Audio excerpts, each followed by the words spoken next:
PTI के senior रहनुमा असद उमर कहते हैं कि पंजाब के आवाम ने नून लीग को यकसर मुस्तरद कर दिया है। हकीकी आज़ादी मार्च में शरीक होकर अवाम ने यह फैसला सुनाया है कि पाकिस्तान और पाकिस्तान के मुस्तकबिल के फैसले अब पाकिस्तान में ही होंगे। अवाम किसी इम्पोर्टेड हुकूमत को कबूल नहीं करेगी। यह हकीकी आज़ादी मार्च की शुरुआत है और अभी से ही हुकूमत बौखलाहट का शिकार है। जब ये मार्च इस्लामाबाद पहुंचेगा तो मनाजिर ही अलग होंगे। नुमाइंदा बोल न्यूज़ उसामा दरानी से मजीद जानते हैं। उसामा बताएगा असद उमर ने मजीद क्या कहा।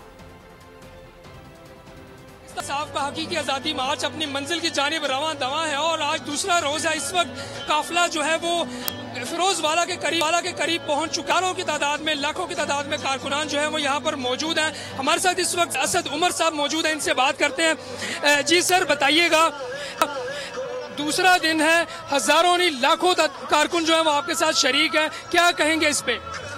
ये कारकुन नहीं है जी, सिर्फ ये अवाम है। आप इसको देख रहे हैं, अगर आप देखें पीछे जो कारवान चल रहे हैं वो उसमें बहुत पार्टी के वर्कर वाला भी हैं।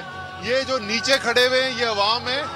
ऊपर देखें, छतों के ऊपर, खिड़कियों के अंदर औरतें, बच्चे, ये तो पूरी कौम निकल आई है अपने कप्तान के साथ। वो हर कौम की जिंदगी में कोई वक्त आता है जब एक वो तारीखी फैसला कर देती है, और ये 2022 में पाकिस्तान की कौम ने फैसला कर दिया है कि आइंदा से पाकिस्तान के फैसले, पाकिस्तान के मुस्तकबिल के फैसले सिर्फ और सिर्फ पाकिस्तान के अवाम करेंगे और कोई नहीं करेगा। जी बिल्कुल, आपने सुना, उन्होंने ये फैसला कर दिया है और हम जो ही इस्लामाबाद पहुंचेंगे इम्पोर्टेड हुकूमत जो है वो इलेक्शन की कॉल दे देगी। पीटीआई का हकीकी आज़ादी मार्च सिर्फ बोल दिखा रहा है। 24 घंटे हकीकी आज़ादी मार्च, सबसे ज्यादा रील्स और सबसे ज्यादा रेटिंग्स के साथ बोल रहा नंबर 1।